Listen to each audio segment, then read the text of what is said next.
యేసుక్రీస్తు ఈ భూమి మీదకి వచ్చాడు అంటే సర్వసాధారణంగా రాలేదు. దేవుడు ఈ లోకమును ఎంతో ప్రేమించి ఆయన అద్వితీయ కుమారుడు అయిన యేసుక్రీస్తును ఈ భూమి మీదకి పంపించాడు. మరి ఆ యేసుక్రీస్తునందు ఎవరైతే విశ్వాసం ఉంచుతారో వారందరూ నశించక రక్షింపబడతారు అని దేవుని వాక్యం సెలవిస్తుంది కదా. అలాగే ఈ వాక్యాన్ని ఇలా కూడా మనం చదువుకోవాలి, ఇలా కూడా అర్థం చేసుకోవాలి. ఏంటది?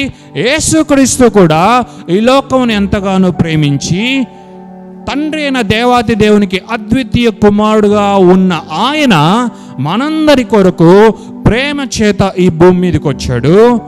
మరి ఈ భూమి మీదకి వచ్చి తన్ను తాను అనేకులకు కనపరుచుకోగా రక్షకుడుగా, విమోచకుడుగా, జీవం కలిగిన దేవుడుగా, జీవాధిపతి అయిన దేవుడుగా అనేక మందికి తన్ను తాను బయలుపరుచుకోగా ఎందరైతే ఆయన యందు విశ్వాసం ఉంచారో వారందరూ నశించకుండా రక్షింపబడతారు అని కూడా మనము చదవాలి, అని కూడా మనం అర్థం చేసుకోవాలి.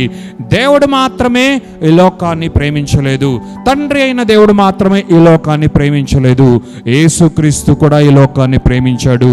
యేసుక్రీస్తు కూడా ప్రేమించాడు కాబట్టి ఈ లోకానికి వచ్చాడు అని దేవుని వాక్యం సెలవిస్తుంది. దేవునికి మహిమ కలుగును గాక. హల్లెలూయా. యేసుక్రీస్తు కూడా ఈ భూమిపైకి రావడానికి ప్రేమతో నింపబడ్డాడు. హల్లెలూయా. అనగా ఆయన ప్రేమామయుడే, ఆయన పరిపూర్ణమైన ప్రేమ కలిగిన వాడే.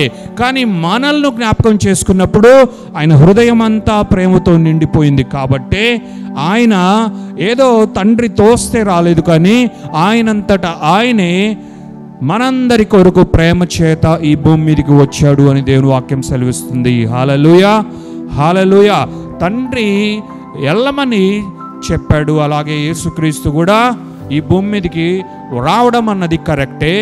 తండ్రి చెప్పిన దానికి యేసుక్రీస్తు కుమారుడుగా విధేయత చూపించడం కరెక్టే. కానీ యేసుక్రీస్తు పాత్ర లేకుండా యేసయ్య ఈ భూమి మీదకి రాలేదు అన్నది మనం తెలుసుకోవాలి. దేవుని నామానికి మహిమ కలుగునుగాక. హల్లెలూయా. తండ్రి అయిన దేవుడు గొప్ప ప్రణాళిక రచించి యేసుక్రీస్తుని ఈ భూమి మీదకి పంపించడం కరెక్టే. కానీ యేసుక్రీస్తు అనుమతి లేకుండా, యేసుక్రీస్తు అంగీకారం లేకుండా, యేసయ్య ప్రేమతో నింపబడకుండా యేసుక్రీస్తు నేను ఖచ్చితంగా భూమిపైకి వెళ్తాను, మానవులందరి దగ్గరికి వెళ్తాను, మానవ జాతిని నేను కలుసుకుంటాను, నా రక్షణను అందరికీ అనుగ్రహిస్తాను, హల్లెలూయా, నా విమోచనను నేను సంపాదించి అందరికీ ఇస్తాను అంటే డబ్బులు తీసుకోనో, ఇంకేమైనా తీసుకోనో, ఇంకేవేవో ఆశపడో కాదు. నిస్వార్థముగా ఏమీ ఆశించకుండా ఉచితముగా బహుమానముగా నా రక్షణను, నా విమోచనను నా ప్రియమైన బిడ్డలకు ఇస్తాను అని చెప్పే యేసుక్రీస్తు ఈ భూమి మీదకి అడుగు పెట్టాడు అని మనం జ్ఞాపకం చేసుకోవాలి. దేవుని నామానికి మహిమ కలుగును గాక.